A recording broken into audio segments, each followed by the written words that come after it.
నమస్తే సార్. నమస్తే నమస్తే, ఏం కావాలమ్మా? సార్ నాకు కూడా ఒక కొత్త సాంగ్ చేసి ఇవ్వరా సార్? రా అమ్మా, ఇక్కడికి వచ్చి కూర్చో.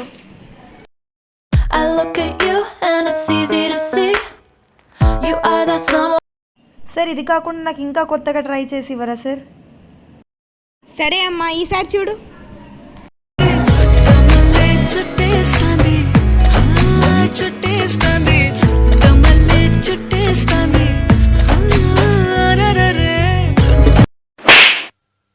ఏమైందమ్మా?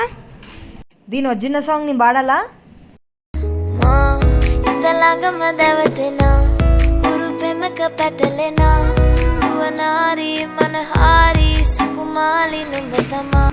ఇది